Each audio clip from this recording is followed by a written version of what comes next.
Hello, everyone, and welcome. My name is Roxana Apollonio, Vice President of TTAG, Tics and Tourette across the globe. And it's truly a pleasure to have you here today for our first session of the series Tourette Awareness in Educational Settings. Schools are often the first place where Tourette syndrome is noticed and sometimes misunderstood. Through this webinar, we hope to build awareness, share good practice, and foster truly inclusive learning environments for all students. Before we begin, just only a quick note about how participation will work. During the presentation, you are very welcome to share your thoughts and answers directly in the chat. Please note that participation will take place through the chat only, not by microphone. So as questions come to your mind, write them in the chat. We'll collect them and go through as many as possible at the end during our interactive Q&As. Now I have the great pleasure to introducing our speaker, Kathy Giordano.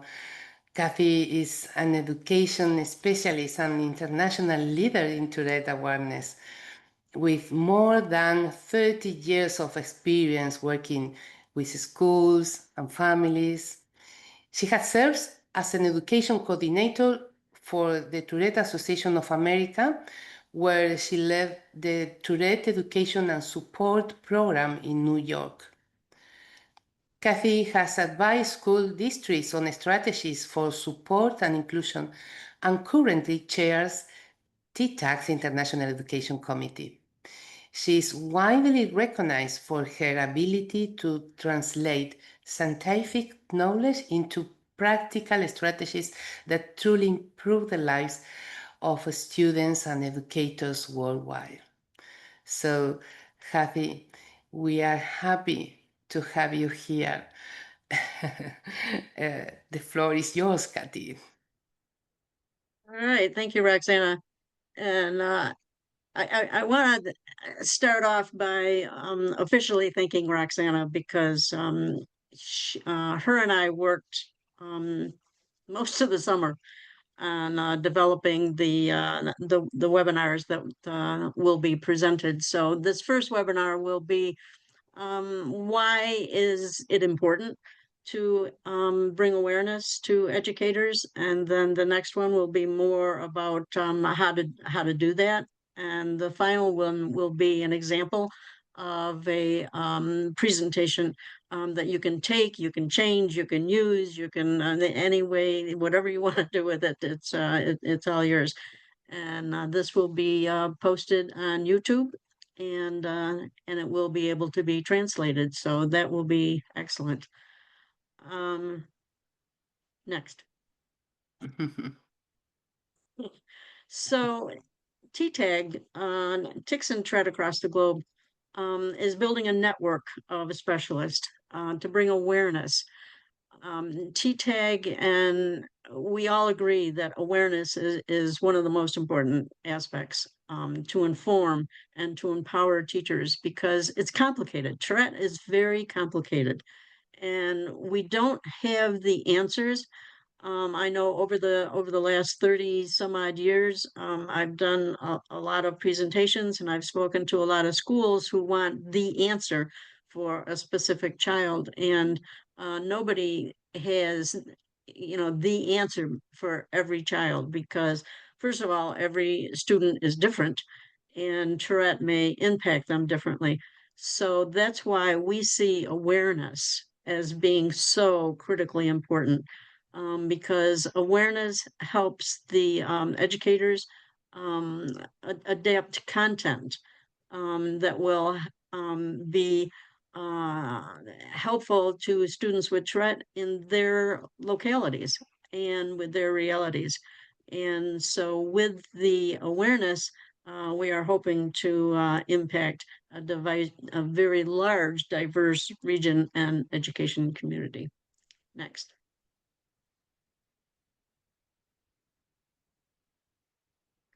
So TTAG is uniquely positioned to coordinate such training. Um, there are many regional organizations that are in touch with TTAG, that are associated with TTAG. And so to help the regional organizations to train the presenters to spread awareness in the school in a way that's culturally sensitive and is connected very strongly to community ties. Um, TTAG is able to do this because we are in association with so many organizations around the globe.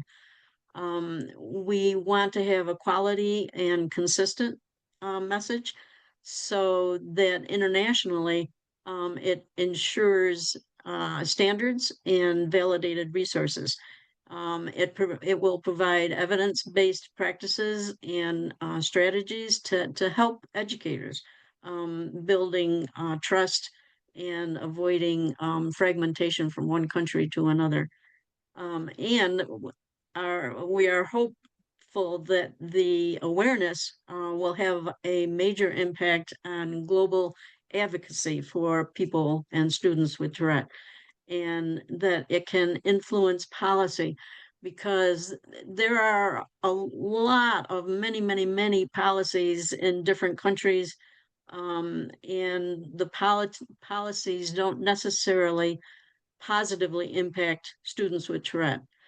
Um, like I said, students with Tourette are all different. And so a policy needs to be pretty generalized and more specific to Tourette awareness so that it will help educators be able to educate specific students with Tourette and have an awareness when they see other students that they believe may have some tics or Tourette. Next.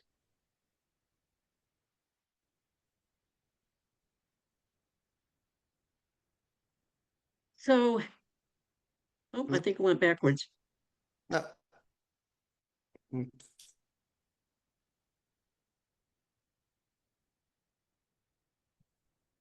There we go. Okay, so who will be the presenters?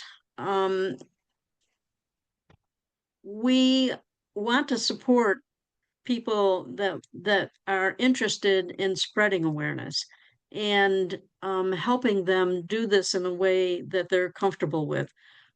So we're not supporting it as clinicians.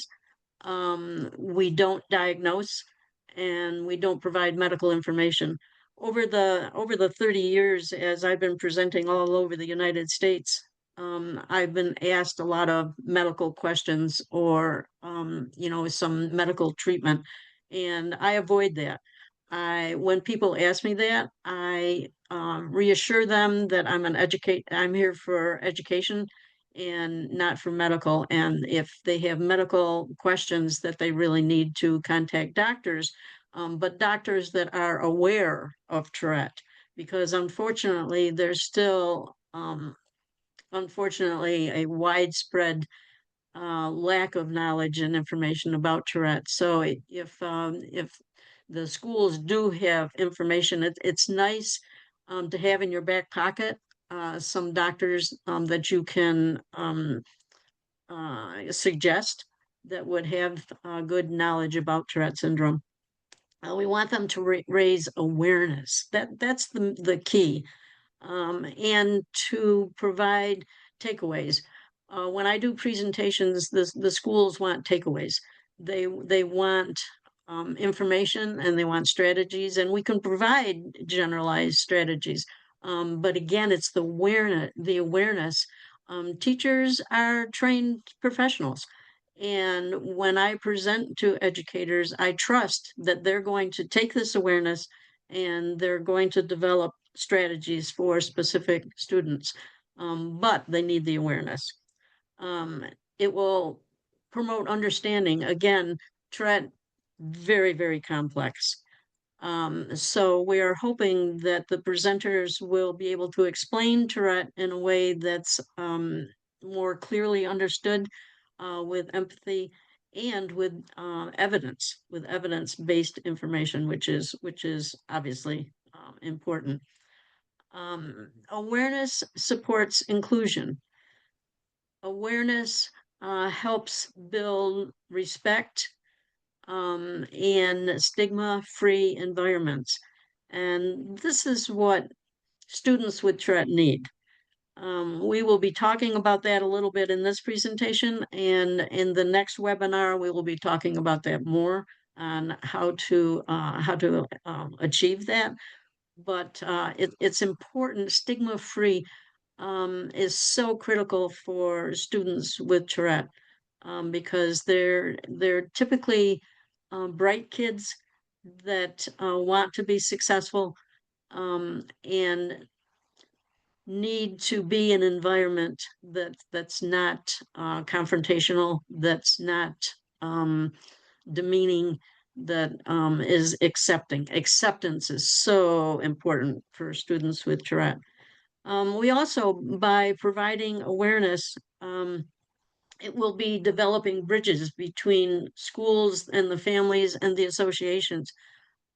So the best way to help students with Tourette is to have a collaborative relationship because the parents know the child, the schools know education, and the association can provide information. So connect the three of them is very important in helping individual students with Tourette.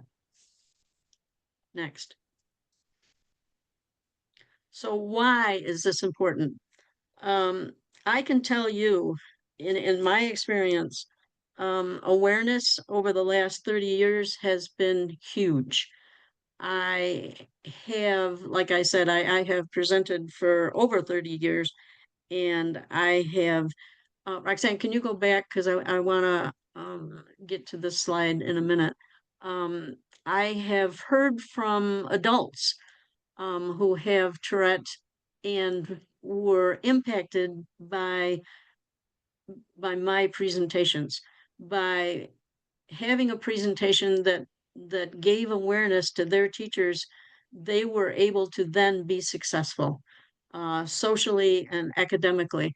And I have heard from numerous adults, actually worldwide, that thanked me for my presentations because it made such a strong impact on their life. They go from students who are capable but failing to students who are successful. And it's all about awareness. And bringing the awareness to the teachers also helps teachers.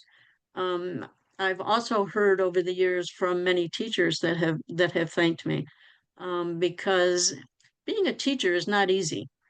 And being a teacher for kids with a disability like Tourette that you're not aware of and don't have the knowledge and the information on how to help can be very frustrating for teachers. Teachers want to help. They want to provide information so that their students can be successful. Awareness, awareness, awareness is the answer. And the awareness comes from all of you presenters that go into the school and present the information. And one thing you can be assured of, I mean, when I first started doing presentations, I was pretty nervous about the whole deal.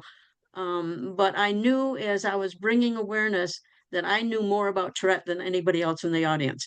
And that kind of calmed down my nerves. So as presenters, so important to do this. That's my advertisement. Next. So obviously, as Roxana said, schools spend a lot of time in school. Children spend a lot of time in school. And I have found that lots of times the Tourette is first noticed in school. Teachers will see something so this very polite young person that's bright will be doing these behaviors that people don't understand. So lots of times it's schools where it's first noticed, but unfortunately, it's also highly, highly, highly misunderstood. And a lot of times what with misunderstanding too often comes punishment, because that's what we have found to be successful for more typical children. But punishment isn't going to change the neurology. It's not going to help students stop doing their symptoms, because the symptoms are due to neurological differences. So awareness in school, key, huge. And one of the things I have tried over the last, all the times that I do presentations, is to bring an awareness that Tourette is more than tics. Um, we have gotten to a place where people, a lot of times people will generally understand that Tourette equals tics, not necessarily that they always recognize tics, but that it's more than tics. And I have supported many, many, many students who have the difficulties with the associated neurological challenge are more interfering than actually the tics. So attention deficit and anxiety, social difficulties is common.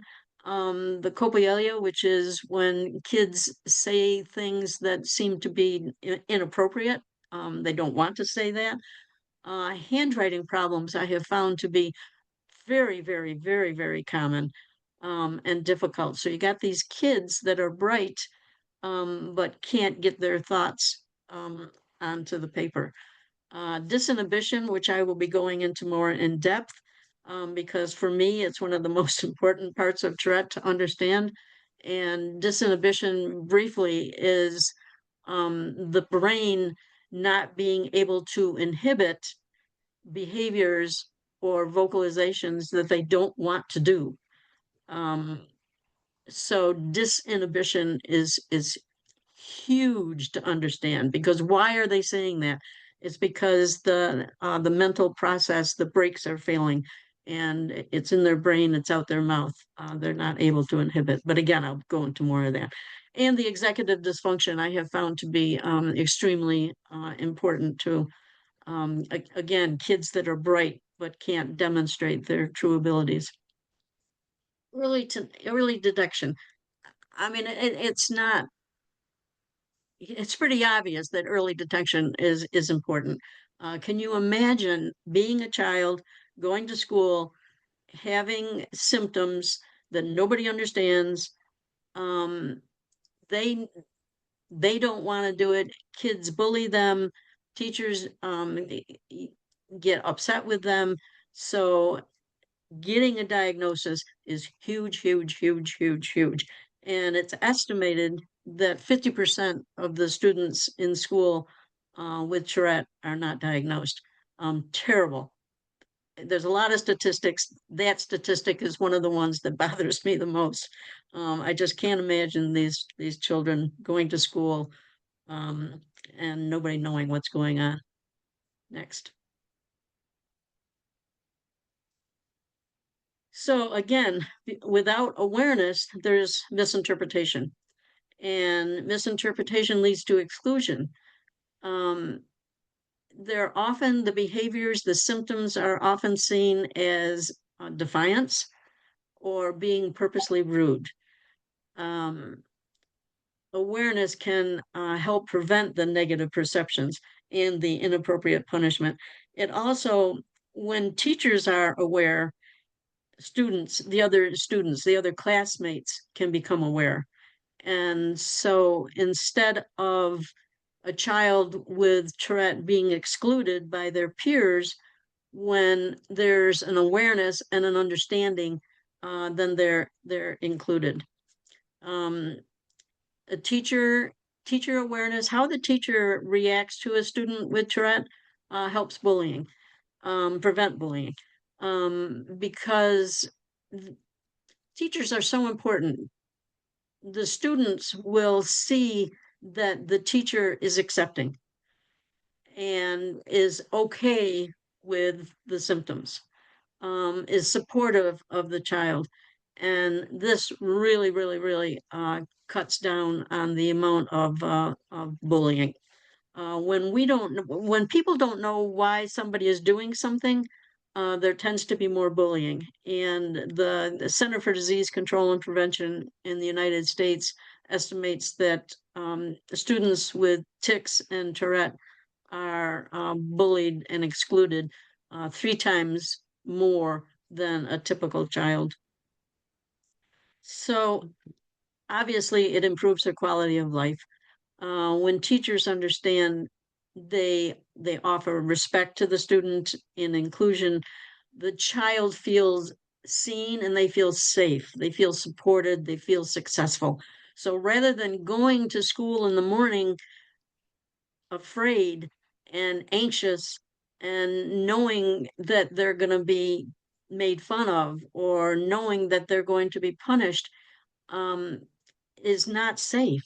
The child needs to feel safe in going to a place where they will be supported and they will be provided um, supports that will make them successful.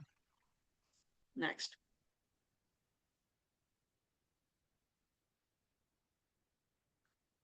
It also empowers educators. I touched on this already, that teachers, they feel unsure about how to deal with students with tics and the related symptoms. They aren't even aware of the related symptoms as being part of the Tourette.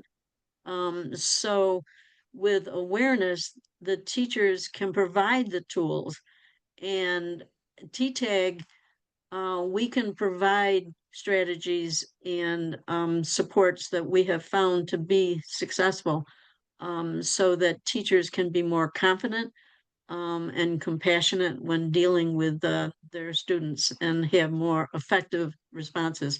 Punishment is not effective. It's just not effective.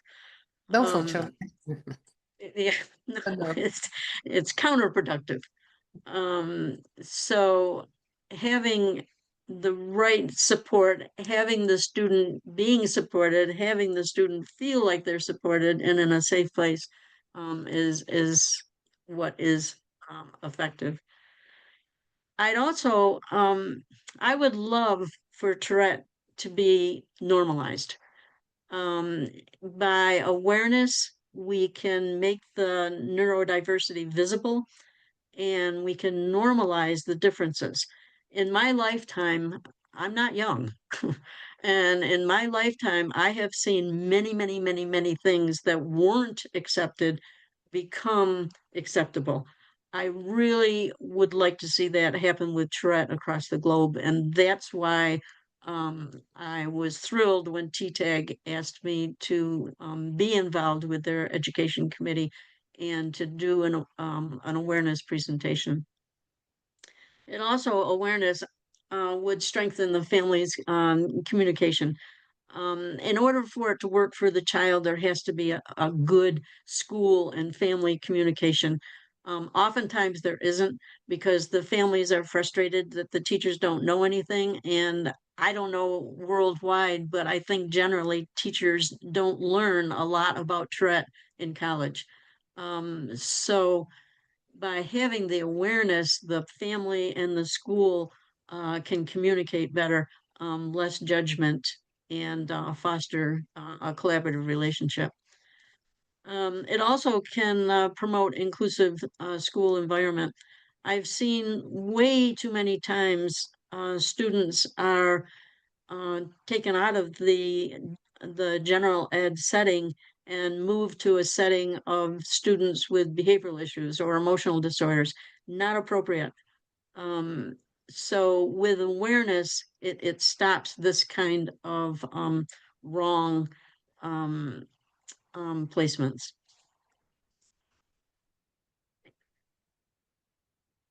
So a lot of different people can do these presentations. So for example, somebody that's actively participant in the local association, They're lots of times they're parents of children with Tourette, or they're board members, they're volunteers, but they have an awareness of Tourette and they have a personal passion for bringing this out. As I have done the presentation over the years, the things that I get complimented on is my passion. I am passionate about giving information about Tourette syndrome because I know that it saves lives. It helps the students be successful currently as well as an adult. So um, as active participants in an association, you have a knowledge and more of a reality. The challenge of this is that lacking the communication on how to raise awareness, and that's why we are hoping that the next 3 webinars will be helpful. Firsthand experience: adults with Tourette, ambassadors who give talks and raise awareness. The advantage of this type of person is to provide real testimony. Um, people, people again like the passion, and they generally can bring out some empathy in the audience, knowing that this person has lived it. However, the risk is that a presentation may become too personal, and it really needs, I mean, it needs to be more generalized, because yes, my son is X, Y, and Z, but Charlie down the road is A, B, and C. So we need to generalize rather than making the presentation all about our experience. Professionals, psychologists, educators, these people can bring awareness to, especially to educators, because psychologists will respect other psychologists. Educators respect people that have been educators. So it's helpful to have professionals do these presentations. They have the ability, and they offer accurate information, but too many times they are, when a professional is presenting to to educators, we have to be very careful not to use technical language. We have to be very careful of talking to the audience, be aware of who your audience is and adapt your language to the specific audience. Now, when parents want to do the presentations, as I started out a long time ago, um, it's parents of children can do the presentations.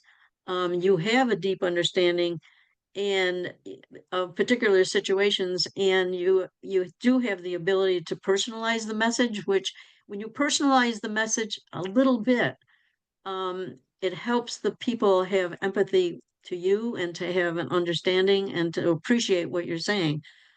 However, the big risk again is that it will become overly personal and you lose the general awareness.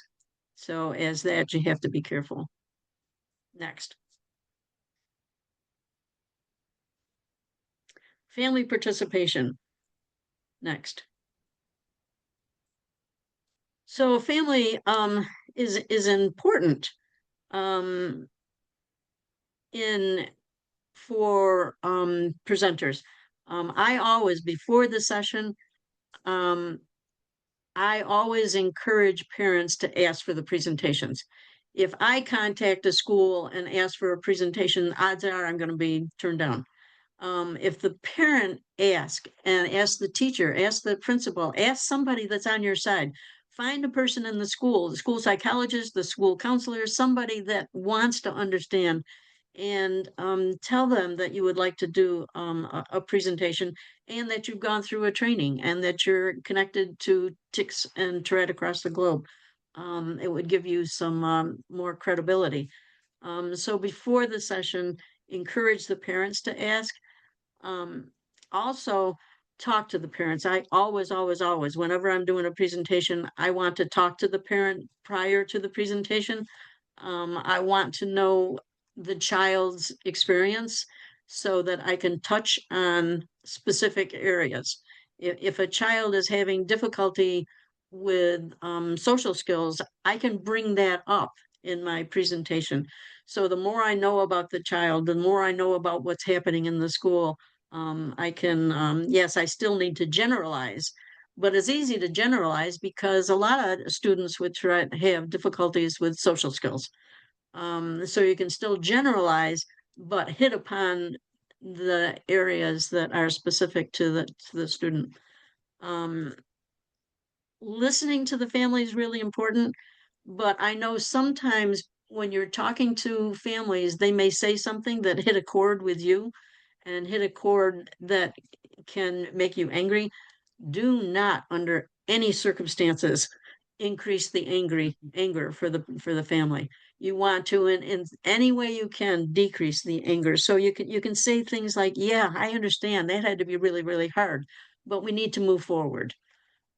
So decreasing anger, because anger doesn't work. Parents going into the school being angry is not helpful. So decreasing the anger. And then after the session, let them know that you have talked to the staff and it went well. Thank you for allowing them to do that. Share some observations, some questions, some of the things that came up, but be really, really, really, really, really careful not to blame the teachers or share what should not be shared. Like if one of the teachers says, "Well, I think the mother is doing this wrong," don't share that with the family. Be careful of what you're sharing. Yes, Strengthen the relationship. Build the mutual trust. Next. yes, we are trying to build bridge, not barriers, no more barriers. Right. Right.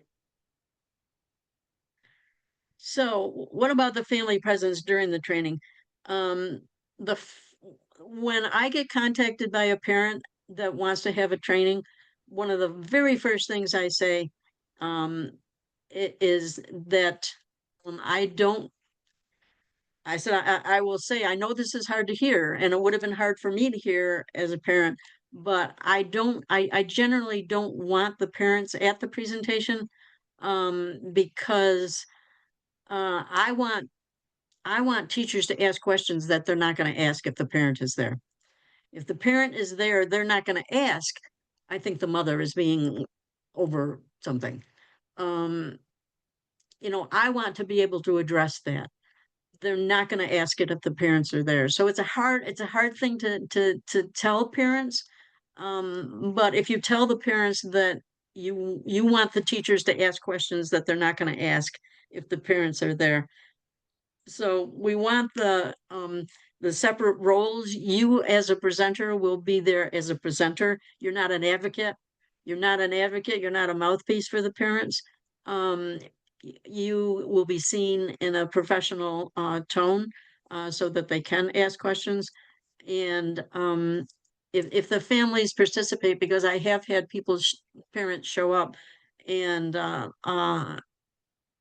um, it generally doesn't go well.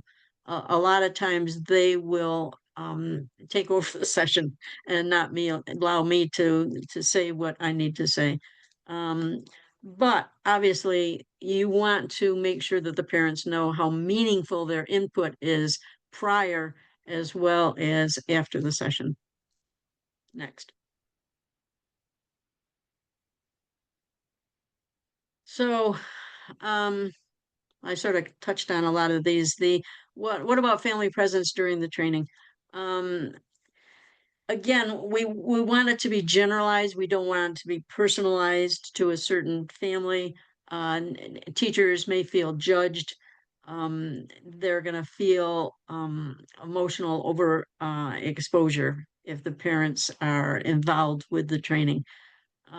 So try if you are a parent doing the presentation, Try to keep the focus on the general awareness, not on just your case. Now, again, you can use a story if it's helpful, a short story that's purposeful and really is helpful in getting a message across.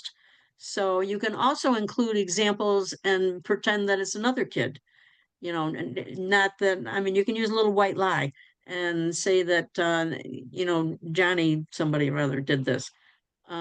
So again and again and again and again, try to keep it on awareness, generalized, not so specific. Next. So, as you are bringing awareness to the educators, you're also modeling how to speak about this very complex disorder. So I have a lot of little phrases in my back pocket that I'll bring out. So if somebody says to me, well, he doesn't like to write, I can say, generally speaking, students with Tourette have a difficulty writing. And so generally speaking, a lot of kids with Tourette will have difficulties.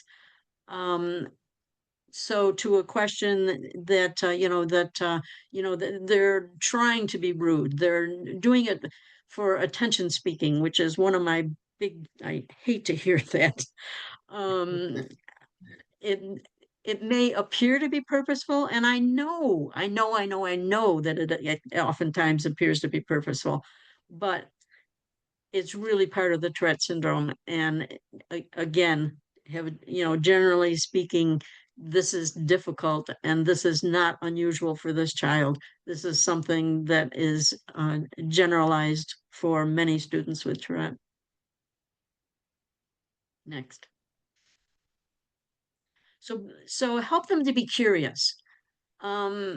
Help them to be curious, because our knee-jerk reaction is to respond the way we respond to other the students without Tourette. What's happening underneath? Why do they put their head down? Is it because they're trying to avoid work, or is it because they want to hide their face because they want to do some facial tics? Why do they avoid going to math class? Well, maybe they're not good in math. And so they know they're going to fail. So they avoid it. I avoid things that I don't like doing. But figure out what's going on. Why? Next. And at this So, point, questions and answers, and I want to turn it over to Roxana to take over with the yes, Q&A. we are going to read our chat. If are there any questions? Let me see. It's time If we don't to get to your share. questions, we can contact. We have all your email Yes, addresses, so we can answer them. yes. You can make the question you like. I think people, perhaps it is something someone will write any question. So in the meantime, do you have a list of trainers in different countries, Christine? That's actually what we're trying to do. That's our goal. But Yes. For this reason, I, we are making this. We are yes, preparing this webinar. Yes. yes, and we're gonna let the associations that are underneath TTAG know about this presentation. We're going to encourage people to be presenters. And I think the more information, because it's kind of scary, it's kind of uncomfortable to go to a school and do an in-service. But when we help people to feel more comfortable about doing it, we certainly are hoping to have presenters across the world. So good Yes. question. When you begin to do it, the experience, it was extraordinary, and you begin to do once again and once again. Um, mm, mm, Yeah, Kathy, I would will like to will, ask. will the presenter, uh, they asked if the presentation will be available. It will would you be like I? on, Yes, we come back to the presentation, Kathy. Do you like? no, somebody asked No. if the presentation will be available. Ah. You know, it will be available through TTAG, but if you email us, I can email you we can email you the actual presentation, if that's something that would be Yes. helpful to you. And this webinar, it is record, so we are going to upload to our YouTube channel for if you like to watch again or watch in completely form. So, well, Kathy, if you were leading a Tourette awareness session in a school, what message would you want every teacher to take at home? Oh, that's a hard question. Because a lot. Most I want them to be aware that these kids aren't doing these things on purpose, that it's part of the neurological makeup, and that walk away with some strategies, but also walk away with the fact that with the awareness, you're educators. You can develop the strategies. And in my experience, throughout the years, strategies and support for students with Tourette syndrome don't have to be majorly expensive or majorly huge or majorly complicated. It really oftentimes is just a little bit of strategies. So I saw Mhm. something about Italy and France. Did you see the one, Roxana, about it being approved by the French education? Um, yes, let me. Mm, And my answer no, would be, I don't know if it needs to be approved by the French. yes. That that would be something that you'd want to investigate and contact TTAG if we can help you do that. Mm-hmm. Um, well, I can look forward. Mm, There was a question to about Italy too, which I over. Okay. Mm, I can see another question just now,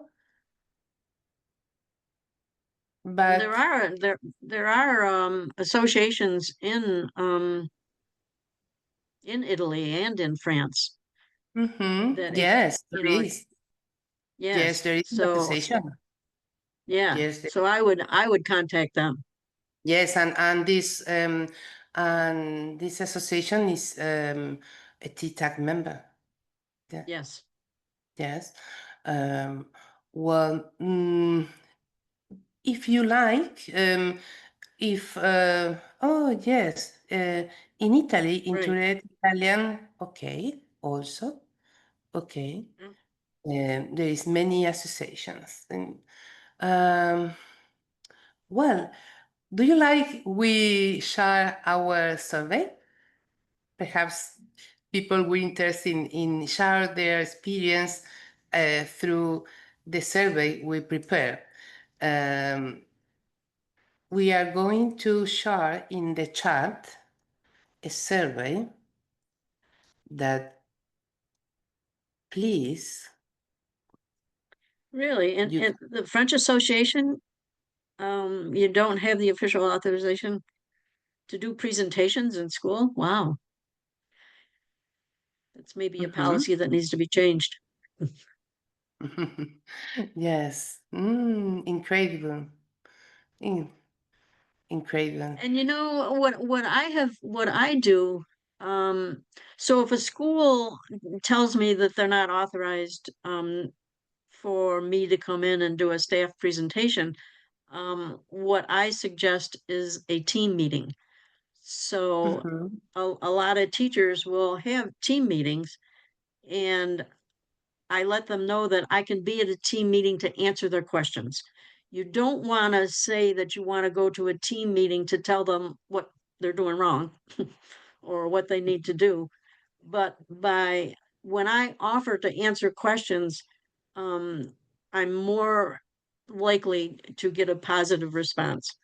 And lots of times after I do a presentation for a team meeting, the word spreads. I bring a little bit of, I bring information, and so it spreads throughout the school that way. So I can see if you're not approved to do an official education in service, um, that you could offer just to do a team meeting and bring up some of these ideas.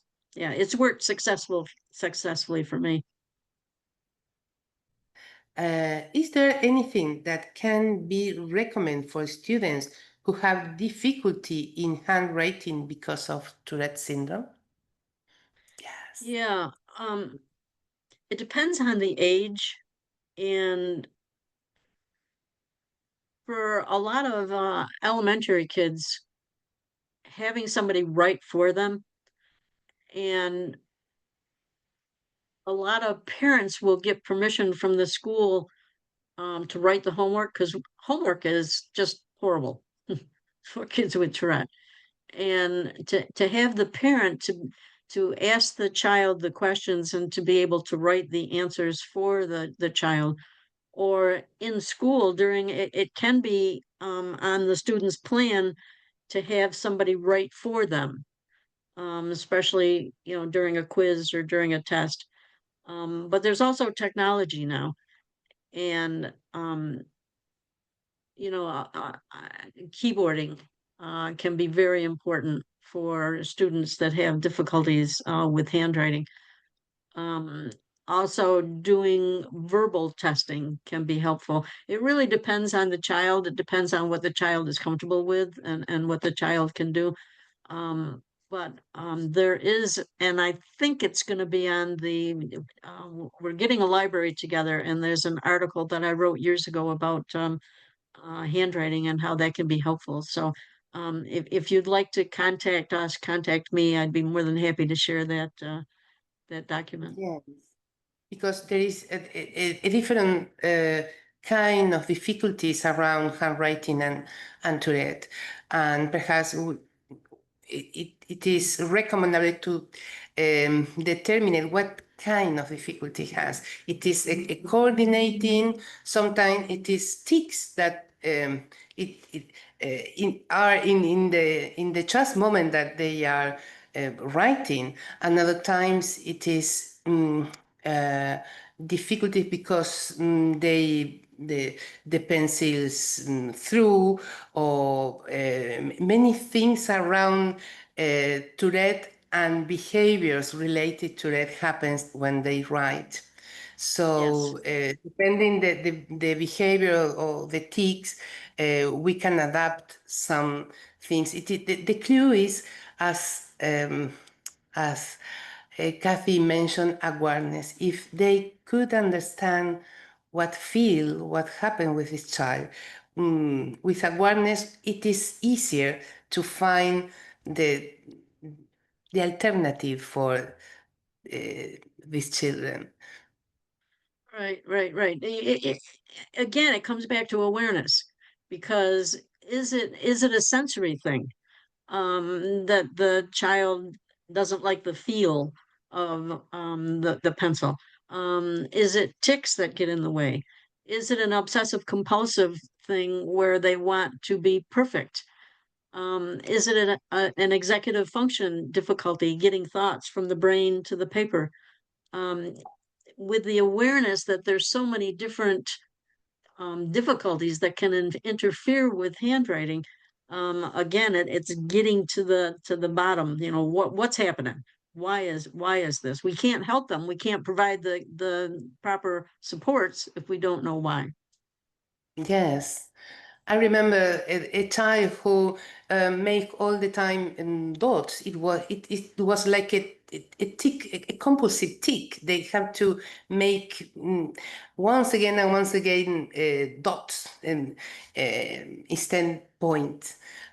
So perhaps for him the best was to write with a laptop, with a computer, not handwriting, because it was so stressful for him, because activate all the time their tick. So, and it is very important that they, family and teachers, be awareness that it is involuntary. It is, the children don't have to take advantage about this. Right. Yeah. Can we address the last question about how a person? Yes. How can a volunteer become a trainer of a TTAG trainer? Do you provide the training content? Well, we're going to provide this, and I would recommend that you join the next webinar, which will provide more information. And then the third webinar is going to have an actual presentation that you can modify, you can take, you can change, you can do, whatever you want with it.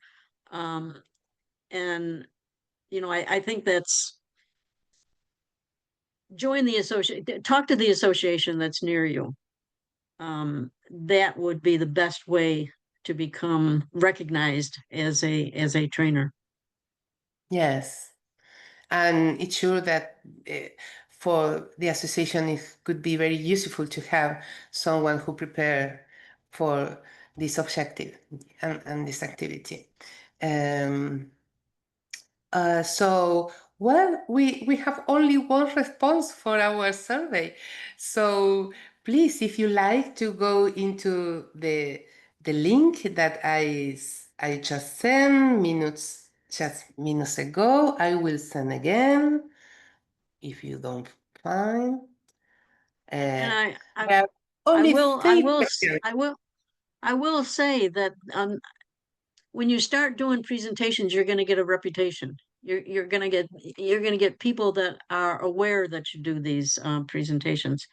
I never I never meant for me to continue to do so many presentations, but once you're known, then people will contact you and say, gee, I heard that you do these, and we have a kid with Tourette. Could you help us out?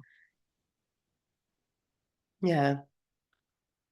So, well, we are going to explore if only one has complete the The survey. the survey. So Well, we that's okay. hope We've had a good any, dialogue. yes, perhaps people would like to continue the dialogue, but If unfortunately we are arriving to the end. So if you can complete the survey at your leisure and get it to us, it will be very helpful in developing the next webinar. Um, your answers are going to be helpful in letting us know what is needed and what is out there. So please think about completing the survey and getting it to us. cool. So thank you so much, Kathy, for this inspiring this presentation. And thanks to all of you for joining us today. Your participation and reflections makes session truly meaningful. So we'll share the recording and key results shortly, as Kathy mentioned, and we invite you to join us for our next webinar in the series. Please remain registered for the following webinar. The link for registration you can find in our websites, in our network, and we can resend you to your emails. So on behalf to TTAG, TICS, and Tourette across the globe, thank you again for being part of this global community. Take care, everyone, and see you next time. Yes, thank you. Thank you for joining. Bye bye.